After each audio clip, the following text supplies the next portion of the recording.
I think Anastasia is kind of a mix between Karen and Regina. Hi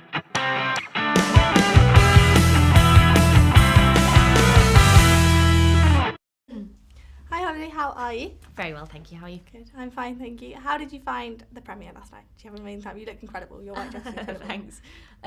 Really fun. I mean, it felt really magical. I loved the scale of the blue carpet and the fact that they were playing music and they had people.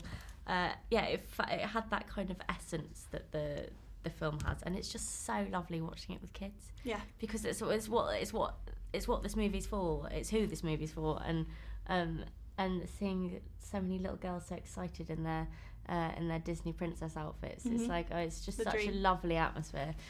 So we're just going to dive straight in. Obviously, Anastasia is portrayed loads different in every single, like Cinderella. She's sort of portrayed differently. How would you describe your character in this Cinderella?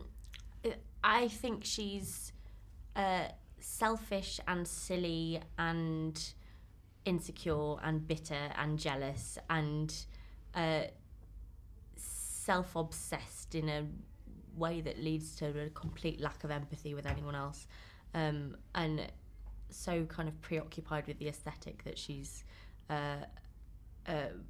incredibly posy and kind of blinded to the realities of life. So if she were a mean girl, would she be Regina, Gretchen or Karen, and why? I think she would be a cross between what's Amanda Seyfried's character called? Karen. And what's Rachel McAdams' character called? Regina. I think Anastasia is kind of a mix between Karen and Regina of the Mean Girls, because she's got that kind of that vacuous dopiness of Karen, but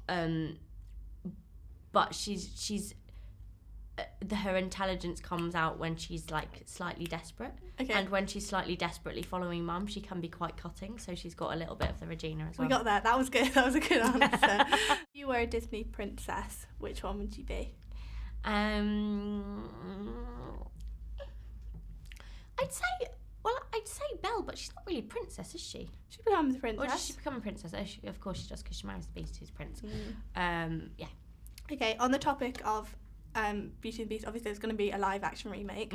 What advice would you give to Emma Watson and Luke Evans and stuff, who are going to do the same thing you've done? I don't really think that Emma Watson needs my advice. Oh, what advice would you give her? Carry on doing what you're doing, love. Okay. So what song's going to get you to the ball? What's your dance for the song? La, da, da, da, da, da, da, da. Oh, what's this one? It's Cinderella dance music. I love it. It's like swims around in my head all on the a time. Saturday night, that's going to get you Oh there. yeah, definitely. That's what I do when I get ready for a night out. I listen to the Cinderella theme tune. Okay. Snog, marry, avoid. Harry Styles, Ryan Gosling, Zac Efron. Ooh, snog Harry Styles, avoid Zac Efron, and marry Ryan Gosling. Great. It's pretty easy, actually. That was a good one. Who would you marry if you could marry a celeb as your Prince Charming, and why? There's just a breadth of too many guys choices. Out there. The choices just too many guys. Well, if we talk about Prince Charming, I'd want to marry one of the princes, because then it would be like a real prince, and this is true. I'd be a real like princess. It's got to be Harry. Yeah, but I'd kind of want it to be like a foreign prince. Oh, really? Got any in mind? I don't know. I don't really know any other foreign princes. I don't know any. And finally, can you give us a hard sell as to why you should go and see the film? Because it's beautiful. Beautiful. Okay, great.